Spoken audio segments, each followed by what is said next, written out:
ये इश्यूज हैं मतलब फील होता है क्योंकि हम मैनुअल गाड़ी चला रहे हैं तो ये गाड़ी ली थी तो मार्केट में और भी कुछ गाड़ियां थी, एक्सयूवी 500, स्कॉर्पियो या हेक्टर का लोग बहुत कंपैरिजन करते हैं इस गाड़ी जी से। BS4 आप चला कर आए हो ना, हम BS6 में बैठे हैं अभी, जी। ये आपके पास 6 है, तो 4 से 6 का क्या फर्क लगा?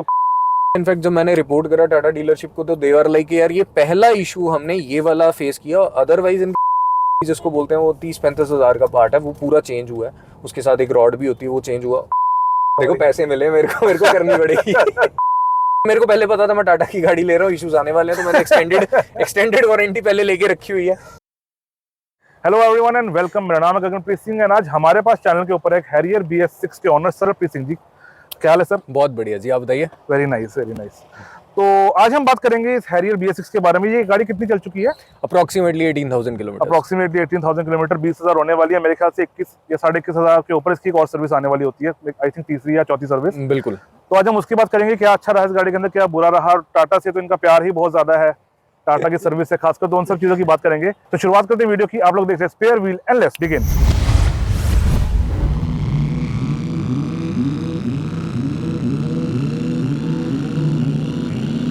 तो सबसे पहले स्वागत है आपका सरप्रीत जी चैनल के ऊपर। And thank you so much Gagan ji. Viewers के लिए मैं एक सवाल पूछना चाहूंगा कि आप करते क्या हैं? गगन जी, मैं की अकाउंट्स मैनेजर हूँ, एक food company, renowned food company के साथ काम कर रहा हूँ। ठीक है, नाइस। बात करते हैं इसकी बाइंग को लेकर, इसका जो डिसीजन आपने बनाया, इससे पहले आप क्या चलाते थे, तो कौन सी गाड़ी आपने इसके साथ में रखी है या इससे पहले चलाई है आपने? इससे पहले मेरे पास फिएट की पुंटो है, और वो मेरी पर्सनल गाड़ी नहीं थी, वो घर वालों की गाड़ी थी। और इसको लेने से पहले I was planning to buy वरना, मतलब मेरा बजट उतना ही था कि मैं वरना तक जाऊंगा, बेस मॉडल उठाऊंगा 12 लाख 13 लाख तक का। तो काफ़ी टाइम, लेकिन जब ये लॉन्च हुई गाड़ी तो मेरे को ये काफ़ी ज़्यादा अट्रैक्टिव लगी। मतलब नो डाउट मेरे को कुछ नहीं पता था इस गाड़ी के बारे में, लेकिन मैं 2-3 बार मैं शोरूम में विजिट करा, मेरे को पसंद आई। तो 1 साल से मैं ट्राई कर रहा था बाय करने का, लेकिन मेरा बजट नहीं बन रहा था।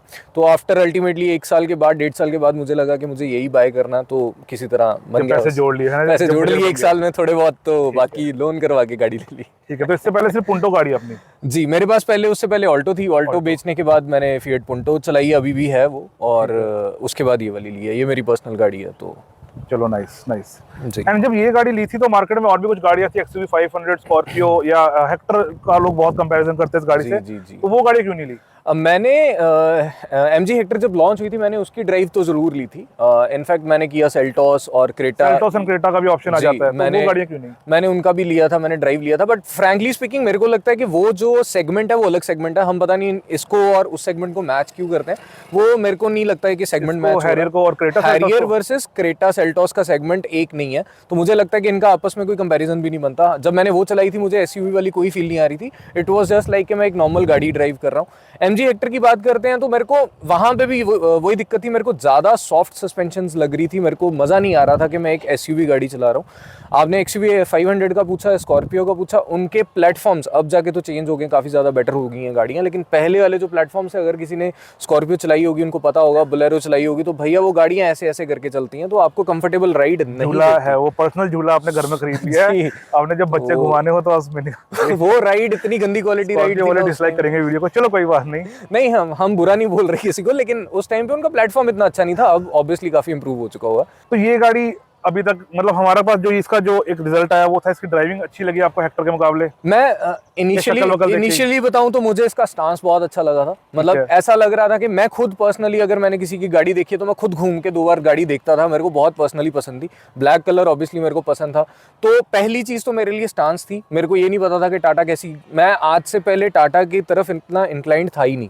मेरे को लगता ही नहीं था मैं टाटा कभी लूंगा भी लाइफ में, सच बता रहा हूँ। लेकिन ये गाड़ी की लुक्स जब ये लॉन्च हुई थी, इसका जो HX5 नाम से H5X का कॉन्सेप्ट जो लॉन्च हुआ था, मेरे को बहुत पसंद आया था, और तब से दिमाग में मेरे गाड़ी बैठी हुई थी। तो जाके मैंने फाइनल करा मैं ये ले रहा हूँ। चलाने के बाद मेरे को ऑब्वियसली एसयूवी वाला फील आया। मैंने आपको बताया कि मैं बाकी गाड़ियों में मेरे को एसयूवी वाला फील कभी आया नहीं था। उसके बाद मेरे को लगा मेरे को यही लेनी है। और तो ऐसे नहीं लगा मन में कि जैसे पहले हमने मारुति रखी है या फिएट रखी है तो टाटा लेंगे? तो डामाडोल होएगा वो तो या जब मैंने फिएट पुंटो ली थी, मेरे को बहुत लोगों ने बोला था कि भैया आप स्विफ्ट क्यों नहीं ले रहे, मतलब कंपैरिजन में तो स्विफ्ट थी और बलेनो वगैरह थी। तो उस टाइम पे भी मेरे को पता था मैं घर वालों के लिए गाड़ी ले रहा हूँ। मेरी प्रायोरिटी वाज, मेरे को एक रगड़ गाड़ी चाहिए, मेरे को एक हार्डकोर गाड़ी चाहिए, जिसके लिए मतलब मेरे को सिर्फ एफिशिएंसी के पीछे मैं जा नहीं रहा था। मेरे को पता मेरे को घर वालों ने गाड़ी चलानी है, तो गाड़ी अगर कल को गलती से लग भी जाए तो इतना रिस्क ना आए। तो मेरे माइंड में वो सेटअप था ऑलरेडी। मेरे को पता कि टाटा है, टाटा का एटलीस्ट लोहा अच्छा है, एटलीस्ट बिल्ड क्वालिटी अच्छी है। तो वो दोनों पॉइंट सोच के मैंने ये लिया था, मैंने और कुछ सोचा ही नहीं था। बहुत वैसे कम ही लोग होते हैं जो ना नई जनरेशन की मारुति चलाने वाले लोग जो हैरियर पे शिफ्ट करते हैं, बिकॉज उनका माइंडसेट सेफ्टी को लेकर होता ही नहीं है, वो बाकी चीज़ों को लेकर होता है।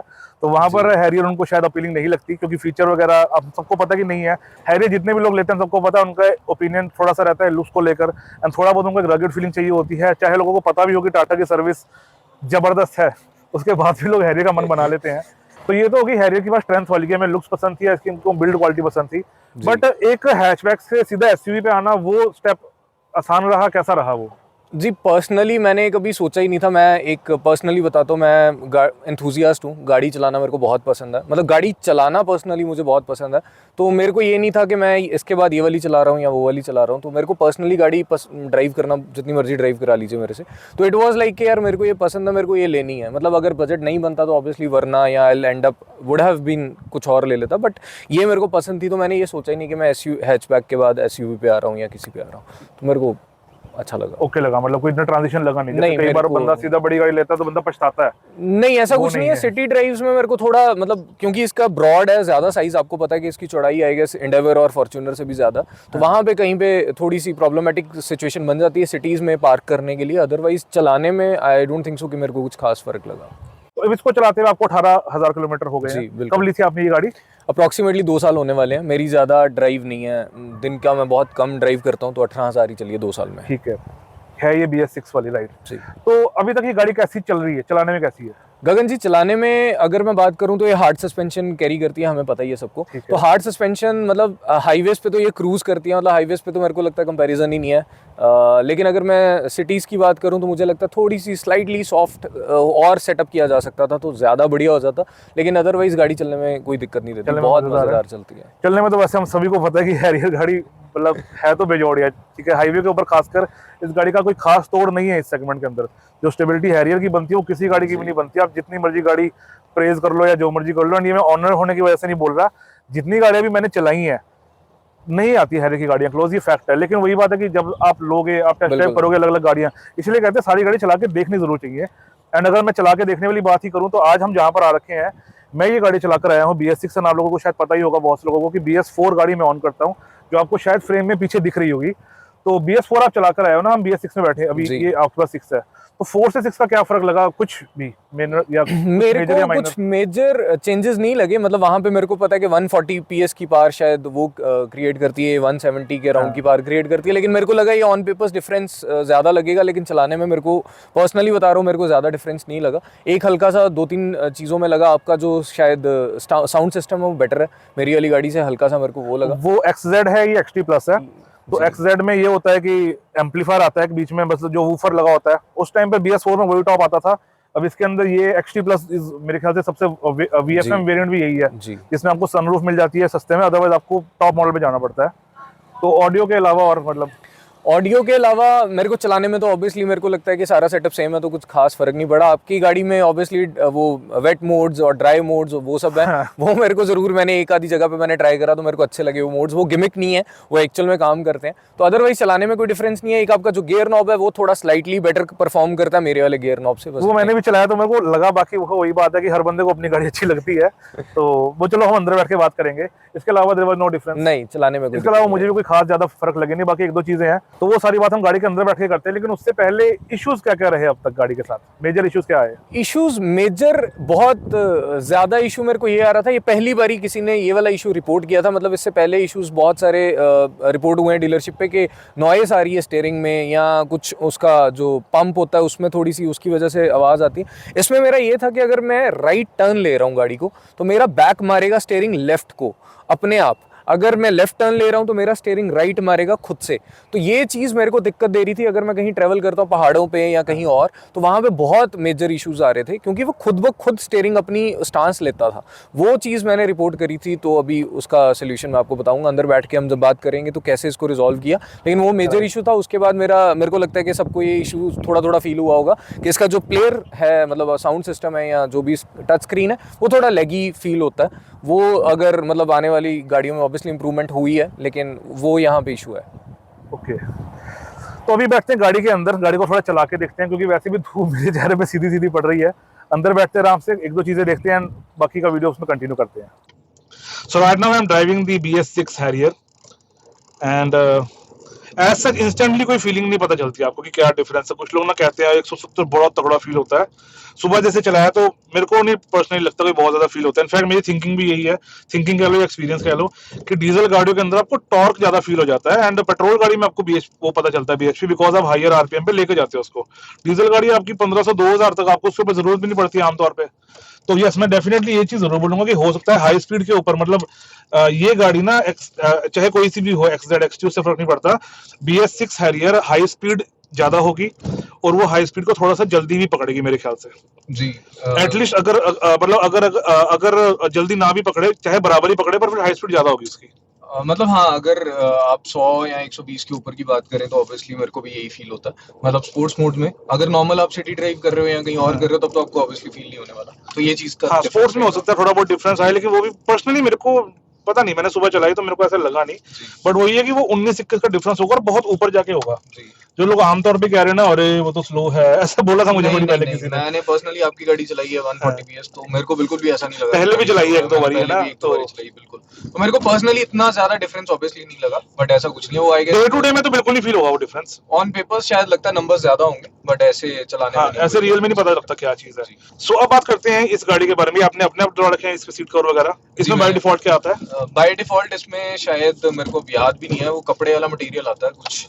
वो उतार कर डाला या उसके ऊपर? मैंने उसके ऊपर ही ये सीट कवर्स लिए थे। मैंने बकेट फिटिंग जिसको बोलते हैं वो स्टिच करके करते हैं, मैंने वो नहीं करवाया। मैंने सिर्फ ऊपर चढ़वाए हैं, क्योंकि मुझे जो मर्जी उतार दिए, है ना। और मुझे वैसे भी भरोसा नहीं था कि वो चढ़ाने वाले जो होंगे वो ओरिजिनल सीट्स का क्या हाल है, बकेट के चक्कर में सीट ही तो इसलिए मैंने वो रिस्क लिया ही नहीं। ठीक है, नाइस।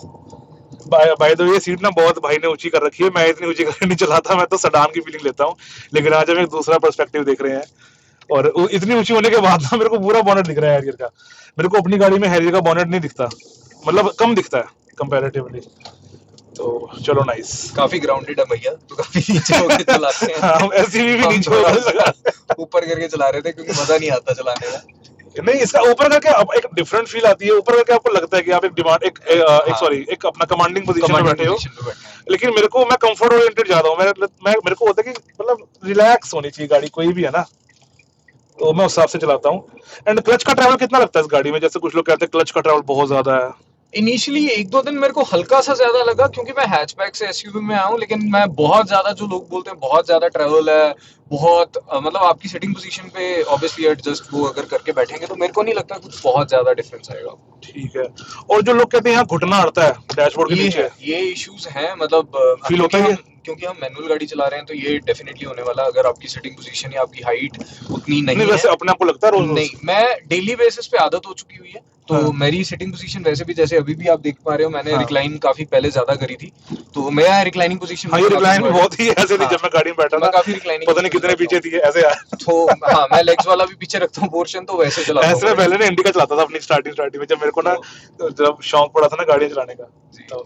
तो ये चीज एक्चुअल में है, मतलब काफी ज्यादा है, मतलब एर्गोनॉमिक इशू जो इनके हैं टाटा वालों ये चीज है। मेरे को लगता है इन्होंने इसीलिए अभी तक, जो हम बोलते हैं कि क्रैश टेस्ट नहीं करवा रहे, वो इसी वजह से नहीं करवा रहे होंगे शायद। ये मेरे को भी दो रीजन ये लगते हैं लगता है कि पहली चीज तो ये है कि लोग जो लोगों को पता है, ऑनलाइन जो वीडियो देखते हैं, कि इसका जो ऑयल फिल्टर का पोजीशन है वो इसके आसपास है ना, तो टांग इंजर्ड हो सकती है। दूसरी चीज जो मुझे पर्सनली लगता है, मैंने शायद पीछे एक वीडियो बनाई थी जो नई हैरियर में इंप्रूवमेंट्स होनी चाहिए, शायद उसमें मैंने बताया था ये चीज कि यहाँ पर अगर आपकी टांग ही फंसी हुई है, बाय डिफॉल्ट आप चला रहे हो और आपकी टांग फंस रही है, तो एक्सीडेंट के टाइम पे जगह और छोटी हो सकती है, तो ये तो टांग खा जाएगी बंदे की। ये सिर्फ ऑटोमेटिक है, अगर जो लोग ऑटोमेटिक लेना पसंद करते हैं उनके लिए तो उनको तो है, क्योंकि उसमें कोई इशू नहीं है। इशू आएगा मैनुअल में इनिशियली आपको बहुत ज्यादा ये दिक्कत लगने वाली है, लेकिन अगर आप थोड़ा यूज्ड टू हो जाएंगे तो फिर चीजें थोड़ी नॉर्मलाइज हो जाएंगी। राइट। और शहर में मैन्यूवरेबिलिटी कैसी लगती है गाड़ी की? कोई ज्यादा इतना मेरे को, मैं वही बता रहा था कि मेरे को पार्किंग में लगता है ऑब्वियसली, क्योंकि इसका साइज हमने पहले भी डिस्कस करा कि फॉर्च्यूनर और एंडेवर से ज्यादा चौड़ाई में है ये गाड़ी। अदरवाइज चलाने में कोई दिक्कत नहीं है, मतलब ऐसा नहीं है कि बहुत हैवी है या बहुत बल्की फील है। हाँ मतलब एसयूवी वाला टाइप है तो ऑब्वियसली वो चीज आपको फील नहीं होगी तो मजा नहीं आएगा। हाँ, तो फीलिंग है इस गाड़ी की ना, फीलिंग तो बढ़िया लगती है मुझे पर्सनली भी ना। मतलब मैंने ये देखा कि कुछ लोग कहते हैं कि गाड़ी बड़ी होनी चाहिए पर स्टीयरिंग लाइट, उसका क्या लॉजिक है फिर? तो हाँ मतलब अगर मैंने एक्सयूवी चलाई है, एक्सयूवी जो नई लॉन्च हुई है, चलाने में नो डाउट वो सॉफ्ट लगती है, मजेदार लगती है, लेकिन उसमें मेरे को एक्सयूवी वाली कमांड और वो फील आया ही नहीं, क्योंकि वो बहुत ही ज्यादा लाइट लग रही थी गाड़ी। हाँ, पुरानी जैसे लोग कहते हैं ना कि पुरानी गाड़ियों में बात होती थी, पजेरो में, सफारी में, फॉर्च्यूनर में, तो वो सारी गाड़ियां थी भी तो भारी ना। वो क्रेटा को क्या लोग एसयूवी कह देते हैं ना, मतलब अच्छी गाड़ी है क्रेटा। मैंने जब वीडियो किए थे पेट्रोल और उसके दोनों के, तो it was a nice, it is a nice car, very nice car. उसमें एसयूवी वाली बात नहीं है, वो इट इज, मुझे तो लगता इट इज है अ वो नाइस बिग कार। कॉम्पैक्ट, मतलब हमने जो आजकल नाम खुद से डिसाइड कर लिए हुए ना, कॉम्पैक्ट एसयूवीज और ये सब, मेरे को लगता है ये होते ही नहीं थे कॉम्पैक्ट हाँ, ये एसयूवी। पहले कोई नाम था ही नहीं जो हमने आज के टाइम पे, तो हम पंच को भी एसयूवी वाला वो बोलना शुरू कर दिया है। पंच को भाई इग्निस, तो इग्निस एस्प्रेसो एस्प्रेसो को लोग मॉडिफाई करा के वो बोल देते हैं कॉम्पैक्ट एसयूवी है जी। तो मेरे को लगता है ये सेगमेंट ही अलग अलग है, लॉर्ड तो हम- एस्प्रेसो। हाँ, जी। और ये लोगों ने अपने बना लिए ये सेगमेंट। एसयूवी का तो मेन पर्पस यही होता है कि लाइक अपना स्पोर्ट यूटिलिटी व्हीकल या फिर सुपर यूटिलिटी व्हीकल जो सारे काम करती हो गाड़ियां। आपने वेट की भी बात कर रहे थे, तो इनफैक्ट अगर वेट की बात करें तो एक्सयूवी ज्यादा वेट है, हाँ, मतलब अगर हम कंपैरिजन हैरियर से कर रहे हैं, लेकिन जो फील है ना वो उसको फील नहीं चलाने है वाला उसमें। थोड़ा लाइट रह जाता बहुत ज्यादा और चीजें। एक एक्सयूवी 700 जो मैंने चला के देखी है, तो मैंने एक चीज ये भी देखा है कि वो इतनी प्लांटेड भी नहीं लगती जितनी हैरियर लगती है। एक्सयूवी 700 हल्का सा करती है, स्कॉर्पियो जितना नहीं करती पर करती है वो एक्सयूवी 700। सिटीज में मेरे को लगता है चलाने के लिए बहुत मजेदार शहरों गाड़ी के है, लिए अच्छी गाड़ी है, बहुत मजेदार। देखो डेफिनेटली। हर किसी की अपनी अपनी वो होती है कि यार मैंने ज्यादा हाईवेज पे ड्राइव करनी है या मैंने सिटीज में लेनी है, तो हम किसी गाड़ी को बुरा नहीं बोल रहे। ये नहीं है क्योंकि हमने ये हाँ, खरीदी हुई है तो हमें बहुत हाँ, अच्छी लग रही है, ऐसा कुछ नहीं है। बट पॉइंट इज कि हर किसी की अपनी वो है कि सिटी में चलाने के लिए आसान लेनी है तो गाड़ियां सेल्टोस, क्रेटा और ये सब है, लेकिन अगर आपको हाईवेज पे क्रूज करना है तो ऑब्वियसली प्लांटेड गाड़ी जितनी होगी, सस्पेंशन टफ होगी, तो उतना मजा आएगा। उतना मजा आएगा। और हाईवे के लिए जो मेरे को लगता है जो सबसे बेस्ट गाड़ियां हैं वो हैरियर, सफारी है इस समय। इनफैक्ट जो लोग बहुत पुरानी गाड़ियां चला चुके हैं उनको ये भी शायद पता हो, जो सफारी भी थी ना पहले, उसकी भी राइड स्कॉर्पियो से बहुत बेटर रही है हमेशा से। बिल्कुल बिल्कुल। पुरानी सफारी और पुरानी स्कॉर्पियो की बात जी कर रहा हूँ जी मैं। जी। ठीक है, तो उस मामले में चलो टाटा का क्लियर है विजन अपना कि हमको गाड़ियां किस हिसाब से बनानी है, सही है वो चीज। All right. अच्छा, सनरूफ खोलते हैं हम? सनरूफ हाँ जी, कैसे मतलब खुलेगा शाम के ये, टाइम कहाँ से है तो ये वाला ये? स्विच अगर ब्लाइंड खोलना, करें ब्लाइंड। तो पूरा ओपन हो जाएगा ये वाले से। अच्छा, इससे आपका पहले वाला ब्लाइंड खुलता है, ठीक इससे है। आपका सनरूफ थोड़ा ऊपर उठ जाता है, ये वाले हाँ, से ये ऊपर उठ जाता है। मिट्टी नहीं है कैसे? मैं मतलब दोपहर के टाइम या अगर बहुत ज्यादा उस एरियाज में हूं, तो मैं खोलता ही नहीं हूँ। ओके, शाम के नाइस। टाइम अगर गेड़ी कूड़ी के लिए निकले तो खोल लेते हैं कभी कभार। और मिट्टी और बरसात का नहीं लगता इसमें पंगा? नहीं, इसमें कोई इश्यूज नहीं है, कोई मतलब इनफैक्ट इसमें तो वो सेंसर्ड भी है, तो अगर बारिश वारिश आती है तो खुद से बंद हो जाता है, लेकिन ये बहुत अच्छे से बिल्टअप है। कोई जैसे हमने ठार में केसेस सुने थे कि पानी निकल रहा है, आ रहा है, तो वो इश्यूज बिल्कुल नहीं है। अच्छा। अच्छा, एक चीज बताना, जैसे अपनी पुंटो व्हाइट है ना, जी। तो हैरियर ब्लैक क्यों ली है? मेरे को शुरू से ब्लैक गाड़ियों का शौक था पर्सनली। मेरे पास जो पहले मैंने बताया कि ऑल्टो भी थी, वो ब्लैक थी, और मुझे पर्सनली ब्लैक गाड़ियों की जो कमांड है सड़क पे या स्टांस है, मेरे को लगता है वो वे बेटर होता है। अगर आपने नोटिस किया होगा तो जैसे जितने पीएम्स वगैरह या प्रेसिडेंट वगैरह होते हैं, अगर उनकी गाड़ियां भी अगर कभी नोटिस करोगे तो ब्लैक कलर होता है। उसके पीछे कुछ लॉजिक्स भी होते हैं उनके, मुझे पता नहीं, बट हाँ मुझे पर्सनली ब्लैक कलर बहुत अट्रैक्ट करता है। ब्लैक में ना हैरियर लगती भी वो है बड़ी, पता नहीं, मतलब ये इसलिए नहीं कि मैंने ली है तो मैं बोले जा रहा हूँ, हम दोनों के पास ही चलो डार्क एडिशन है, बट हैरियर का जो सबसे जो एक मीनिंग लुक आता है, हाँ। जो मीन लुक है, वो ब्लैक में ही आता है, वो बाकी कलर्स में नहीं आता। एक डिफरेंस जरूर है, अगर आप व्हाइट हैरियर देखोगे ना पीछे से आपको ज्यादा हाँ, ब्रॉड लगेगी, अच्छी लगेगी, क्योंकि वो ना कलर मतलब दिख के आता है, लेकिन ब्लैक में क्या है मर्ज हो जाता है, तो आपको बहुत ज्यादा वो वाइडर एस्पेक्ट नहीं देगी गाड़ी। ब्लैक ये मेंटेनेंस ब्लैक की बहुत मुश्किल है। बाकी कोटिंग करानी है। नहीं, कोटिंग बिल्कुल नहीं करानी, क्योंकि मेरे को लग रहा है 2-3 साल तक ना और पेंट कराने वाली हालत होने अच्छा, वाली है। Paint quality. एक ना मैं टाटा की एजेंसी जाता हूँ ना, तो जितने मैं लोगों से मिलता हूँ ना, वो कह देते हैं कि यार ये पेंट क्वालिटी का घपला है। क्या फीलिंग है अपनी? पहले आप अपनी बताओ, फिर मैं अपनी फीलिंग बताता हूँ। मैंने आज तक, मैं पर्सनली बता रहा हूँ, मुझे नहीं लगता हमारे कि- सामने गाड़ी जा रही है, देखो मैं कैमरे में आ रही है, थोड़ी सी आ रही है, वरना जा रही है ब्लैक कलर की ना, मैंने जैसे पहले बताया कि ऑल्टो मेरे पास ब्लैक थी और सेम टेरेंस पे मैं गाड़ी आज तक चला रहा हूँ पिछले 10-12-15 साल से, तो कुछ डिफरेंस है नहीं, बट इस पे मैंने नोटिस करा कि छोटे छोटे ना आपको स्पॉट्स दिखने शुरू हो गए हैं। जैसे कोई रफ पैचेस में से अगर आप गाड़ी निकालते हैं तो वट्टे लग जाते हैं गाड़ी में उड़ के, या कुछ भी बजरी वगैरह, तो उसकी वजह से ना पेंट निकलना शुरू हो गया। और ये मेरा पहली बार तीसरी गाड़ी है और ये किसी और गाड़ी में देखा और मैं आज तक मैंने इससे पहले गाड़ियों में नहीं देखी थी ये चीज। ये मेरा भी सेम एक्सपीरियंस है कि हैरियर में देखा मैंने सिर्फ ऐसा, हैरियर और सफारी दोनों में, मतलब टाटा की ब्लैक एडिशन, ये जो डार्क एडिशन है इनमें, कि इनको पत्थर लगता है, पता नहीं कितना सेंसिटिव छुई मुई पेंट है इनका, वहां से पेंट होते जाता है इसका। मतलब ये एक्सपेक्ट नहीं कर रहा था मैं ये हाँ, ये बहुत ही घटिया पेंट क्वालिटी है और मैं पैसे बचा रहा हूँ इसीलिए कोटिंग वाले पैसे 2-3 साल बाद मेरे को पेंट के लिए पेंट ही कराना पड़ जाएगा। हमने तो ये सोचा है कि भाई जैसे पेंट हम कराने जाते हैं ना जब बाजार में, तो वो कॉम्बिनेशन बना के दे देते हैं हर गाड़ी का, उनको बोलेंगे भाई तो एंडेवर का कॉम्बिनेशन बना के दे दे हमें, जो 2-4-5 हज़ार रुपए ऊपर लगेगा था, फॉर्च्यूनर एंडेवर वाला पेंट कराएंगे अगली बार। मैंने पीपीएफ का जरूर सोचा था एक पॉइंट पे, लेकिन पीपीएफ कॉस्टिंग मार्केट में 15,000 वाली पीपीएफ की कॉस्टिंग 60,000 है, 50,000 है। पीपीएफ भी बड़ा ओवर हाइप हो रखा है प्रोडक्ट, वर्थ और नहीं लगा। एक्चुअली प्रॉब्लम पता है कहाँ होती है, जो लोग पे कर सकते हैं ना वो लगवा लेते हैं, उनको लगता है कि हम तो खरीद सकते हैं, उस वजह से मार्केट का रेट ऊपर चला जाता है बिना बात का। पीपीएफ मेरी नॉलेज में देखो, आदमी की सफाई होगी, आप सफाई का रेट ले रहे हो अच्छी बात है ना, आप अपनी लेबर ले रहे हो, पर 70-80 हज़ार लाख रुपया लोग पीपीएफ का ले रहे हैं, वो नहीं सेंस बनता है इतना। मैं दिल्ली गया था, मैंने दिल्ली विजिट किया था, तो वहां पे 33-35 हजार में बात हुई थी पीपीएफ की, लेकिन जब मार्केट में निकले हम तो हमें समझ आया कि पीपीएफ की जो कॉस्टिंग है किसी ने करवाई हुई थी 15 से 17 हजार में, सिर्फ वो सेम पीपीएफ। लेकिन वो ही पीपीएफ अगर आप थोड़ी सी बड़ी दुकानों पे या बड़ी शॉप्स पे चले जाते हो तो 60-60 हजार ले रहे हैं। मेरे को बिल्कुल वर्थ नहीं लगा। मैं स्पेशली गाड़ी दिल्ली इसीलिए लेके गया था कि पीपीएफ करवानी है पहले दूसरे महीने में, लेकिन वापस लेके आ गए कि कोई फन नहीं है। अच्छा, आप करते हैं जरूरी बात जो होती किफायती वाली, तो कितना देती है? तो बड़ी गाड़ी रखी है तो ऑब्वियसली खर्चा मोटा होगा, डीजल पेट्रोल जो भी है, पेट्रोल तो सॉरी इसमें आती नहीं, बट अदरवाइज मैं बात कर कोई भी बड़ी गाड़ी, हाँ इन जनरल। हाँ, तो ऐसा है कि मैं शहर में ड्राइव करता हूँ मोस्टली, और मेरी हर 2-3 किलोमीटर के बाद ब्रेक लग जाती है या गाड़ी बंद हो जाती है, और मैं रेव ज्यादा नहीं करके चलाता, लेकिन इसकी शहर में एवरेज मेरे को एज पर एक्चुअल अगर एमआईडी की बात करूँ तो 12 देगी। आपको पता है कि एमआईडी 1.5 से 2 किलोमीटर का डिफरेंस देगी, मतलब अगर हम tank full to tank full method में जाएंगे तो उसमें कैसा है कि 8 से 10 किलोमीटर मेरे को शहर में मिल रहा है। अगर मैं बहुत ज्यादा थोड़ी लंबी ड्राइव करता हूँ शहर में तो मैं 12 तक ले सकता हूँ। हाईवेज पे मेरे को अभी भी याद है, मेरा जो दिल्ली वाला ट्रिप की बात कर रहे थे 1000 किलोमीटर चली थी, जिसमें से 100 किलोमीटर मेरा सिटी ड्राइव था, इंक्लूडिंग दिल्ली सिटी ड्राइव, तो आप समझ सकते हैं कितना रशी एरिया होगा। उसमें मैंने एमआईडी 21 किलोमीटर टच किया था, 80 की स्पीड, 80-100 के बीच में मैंने क्रूज किया था पूरा का पूरा, और मतलब काफी तमीज से गाड़ी चलाई थी।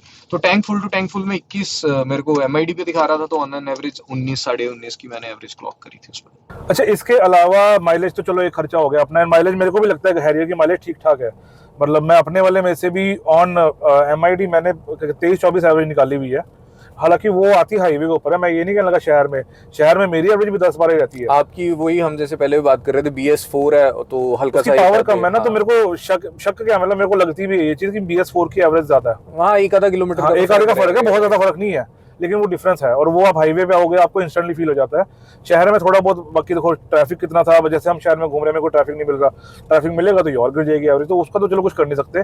मेन एवरेज आपकी हाईवे पे ही आपको पता चलती है, बड़े इंजन जितने भी होंगे शहर में एवरेज नहीं देंगे। जो हमने एवरेज बताई है मोस्टली सिर्फ हाईवे राइड की बता रहे हैं, मतलब ऐसा नहीं है कि आप सिटी भी चला रहे हो और हाईवे भी वो कर रहे हो तो आपको 20 या 19 एवरेज दे देगी, नहीं, सिर्फ हाईवे पे अगर आप ड्राइव कर रहे हो 70-80-90-100 की स्पीड पे तो आपको 20-21 मिलने वाली है या 19 मिल जाएगी। अगर आप सिर्फ शहर में कर रहे हो या अगर हाईवे प्लस शहर कर रहे हो तो 15-16 के अराउंड रहेगी। हाँ, मिक्स एवरेज 15 है इसकी ना, इतनी कुछ आवर्स की एवरेज है मिक्स में जी। एंड इसके अलावा मेंटेनेंस कैसी है अपनी, कितनी सर्विस होगी गाड़ी की अब तक? मेरी मेजर 3 सर्विसेज हो चुकी हुई हैं अभी मेरी, इनफैक्ट मैंने बताया कि 2 साल होने वाले हैं तो मेजर और एक सर्विस आ चुकी हुई है। मेंटेनेंस कॉस्ट मेरे को, अगर आप बहुत ज़्यादा गाड़ी ड्राइव कर रहे हो ना तो ज़्यादा नहीं चुभती, मतलब डिसेंट सी है, 10-12-13 हज़ार में आपकी जो मेजर सर्विस है वो इतने की कॉस्ट कर रही है। और अगर आप बहुत ज़्यादा यूज़ कर रहे हो, गाड़ी चला रहे हो, तो फिर आपको इतना 10-12-15 हज़ार नहीं चुभेगा एक सर्विस का, लेकिन अगर आपकी गाड़ी कम चलती है तो ऑब्वियसली वो चीज़ का खर्चा आपको लगेगा। नाइस, ये तो है। तो सर्विस कितने की हो रही है इसकी अपनी? 12 तक जारी है, 12 से 13 तक में हो जाती है। अभी तक मेरी एक ही मेजर सर्विस हुई है जिसमें 12,000 का खर्चा आया था। ठीक है, ओके। अच्छा, एक चीज वैसे मेरे को आउट ऑफ द ब्लू ध्यान आ गई कि स्क्रीन इंफोटेनमेंट इश्यूज हैं ऑब्वियसली। जब ये लॉन्च हुई थी उस टाइम पे गाड़ी कुछ ज़्यादा कंपैरिजन में थी नहीं, XUV5 बाद में आई है और काफ़ी ज़्यादा चेंजेस प्लेटफॉर्म और उसमें हुए हैं। तो आज के टाइम पे अगर मैं पर्सनली बात करूँ तो हाँ, आपको इसमें थोड़े से फीचर्स भी मिसिंग लगेंगे और ये इंफोटेनमेंट ऑब्वियसली लैगी भी है। तो कुछ ज़्यादा अपडेट्स मेरे को दिखे नहीं है। आपके पास टॉप मॉडल है तो मे भी हो सकता है बहुत ज़्यादा अपडेट आ रहे हो। इसमें मेरे को 1 साल से कोई अपडेट नहीं मिला XT प्लस में, वो जो चल रहा है वही चल रहा है, लेकिन लैगी है स्क्रीन, इसमें इश्यूज हैं। इंफोटेनमेंट प्लेयर मेरे को डिसेंट सा लगता है, आवाज़ बहुत ज़्यादा एक्स्ट्रॉर्डनरी भी नहीं है आज के टाइम पे, लेकिन डिसेंट ठीक सी है। हाँ, मतलब काम चल जाता है क्योंकि गाड़ी चलाने पे ज़्यादा ध्यान है मेरा, मतलब इन सब चीज़ों को लेके कॉस्मेटिक्स पे इतना मैं फोकस नहीं करता। अच्छा, टाटा वाले जितने बंदे होते हैं ना वो सब ये कह देते हैं कि हमको गिमिक से मतलब नहीं है, हमको तो गाड़ी चलाने का मजा आना हाँ। चाहिए। ये बात ऐसा तो नहीं कि टाटा वाले इसलिए कहते हैं क्योंकि उनकी गाड़ी में फीचर नहीं है तो ऐसा बोल के कवर कर लो? नहीं, ऐसा नहीं है। अब हम जैसे पहले भी बात कर रहे थे कि गाड़ी और लेने को और भी बहुत सारी थी, सेल्टॉस थी, क्रेटा थी, बहुत सारे फीचर्स ऑफर कर रही थी। और जैसे मैंने पहले भी बताया कि मैंने मारुति ना रख के, स्विफ्ट ना रख के मैंने पुंटो रखी है। तो आप सोच सकते हो कि मेरा किस लेवल पे मैं अगर गाड़ी लेने जाता हूँ तो क्या सोच के गाड़ी लेता हूँ। तो मतलब मेरे को पसंद है, जैसे फोर्ड की गाड़ियाँ होगी या फिएट होगी या टाटा, मतलब अभी ली है तो ठीक है यार। बट हाँ, ये लुक्स पसंद थी तो ले ली, इतना ज्यादा कुछ सोचा नहीं उस टाइम पे। ठीक है, ठीक है। अब बात करते हैं जो सबसे जरूरी चीज है, इश्यूज की। तो जी। इश्यूज क्या क्या रहे हैं हमको इस गाड़ी में? इश्यू सबसे पहले तो इंफोटेनमेंट में जो ब्लूटूथ कनेक्ट करते थे आवाज़ नहीं आती थी क्लियर। तो इसमें ना इंफोटेनमेंट में एक सिल्वर बॉक्स होता है जिसको चेंज कर देते हो तो आपका पूरा स्टीयरिंग सेटअप और क्रूज सेटअप और ये ब्लूटूथ वाला चेंज हो जाता है। तो वो चेंज करवाया मैंने विद इन वारंटी, तो मेरा हो गया था वो, देन एंड देयर हो गया था। मैंने रिक्वेस्ट पहले डाली हुई थी, वो हो गया। उसके बाद जो मेरा मेजर इशू मैंने पहले भी बताया आपको कि स्टीयरिंग का था। स्टीयरिंग अगर मैं राइट टर्न करता था तो लेफ्ट करता था, जर्क मारता था, और अगर मैं लेफ्ट टर्न कर रहा हूँ तो राइट जर्क मारता है। तो वहाँ पे काफ़ी मेजर इश्यूज आ रहे थे मेरे को, क्योंकि अगर मैं ट्रैवल कर रहा हूँ पहाड़ों पे तो मैं नहीं कर पा रहा था, तो स्टीयरिंग खुद सीधा करने की कोशिश करता था। तो ये चीज़ लाइफ कंसर्निंग भी हो सकती थी किसी रोड पे या कुछ, अगर कोई और दोस्त लोग गाड़ी लेके जाते हैं तो उनको नहीं ये चीज़ हैंडल कर पाएंगे। सही बात है, अगर किसी बंदे को एकदम से ये चीज हो जाए तो वो काफ़ी मेजर इशू था। इनफैक्ट जब मैंने रिपोर्ट करा टाटा डीलरशिप को तो दे आर लाइक यार ये पहला इशू हमने ये वाला फेस किया, अदरवाइज इनके स्टीयरिंग इश्यूज आए हैं छोटे छोटे, जैसे हाइड्रोलिक पंप का इशू हो गया, आवाज़ आ रही है स्टीयरिंग में टर्न करते वक्त, ये वो। पर इसका कुछ नया ही था। तो हाँ, इसका नया था। तो इसकी पूरी की पूरी एक असेंबली, नीचे जो स्टीयरिंग असेंबली जिसको बोलते हैं, वो 30-35 हज़ार का पार्ट है, वो पूरा चेंज हुआ है। उसके साथ एक रॉड भी होती है, वो चेंज हुआ। वो चेंज करने के बाद वारंटी में चेंज हो गया मेरा, अदरवाइज तो कहाँ ही करवा पाते। तो मैं तो गाड़ी भेज देते। हाँ, मैं कहता भैया रहने दो, ये सिल्वर बॉक्स में वारंटी में था तो चेंज करवा लिया। तो मेरे को पहले पता था मैं टाटा की गाड़ी ले रहा हूँ, इश्यूज आने वाले हैं, तो मैंने एक्सटेंडेड वारंटी पहले लेके रखी हुई है कि भैया जब तक चलेंगे तो बचाव हो जाएगा। तो ऐसा है, तो वो चेंज हो गया। तो उसके बाद मेरा ये वाला इशू अभी तक रिजॉल्व हो चुका हुआ है, बाकी लेट्स सी। ठीक है, इसके अलावा ये दो इशू अपने, इसका इंफोटेनमेंट का और एक स्टीयरिंग का। जी।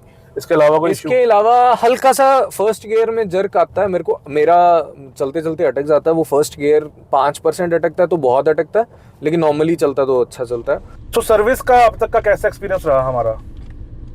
सर्विस का ऐसा है कि मैं वही चीज़ बोलना चाहूँगा कि individual dealership to dealership depend करता है। तो इनिशियली अगर आप कोई चीज़ उनको जाके बताते हो तो डिपेंड करता है कि सामने से कौन आपका टेक केयर कर रहा है। तो उन्होंने पहले, जब मैंने आपको बताया कि मेरा मेजर इश्यूज था स्टीयरिंग वाला, तो उस टाइम पे और अलाइनमेंट का जो इशू था गाड़ी का, तो उस टाइम पे मेरे को कुछ वहाँ पे लोग हैं जिन्होंने, जिसको हम पंजाबी में बोल देते हैं मिट्टी गोली देना।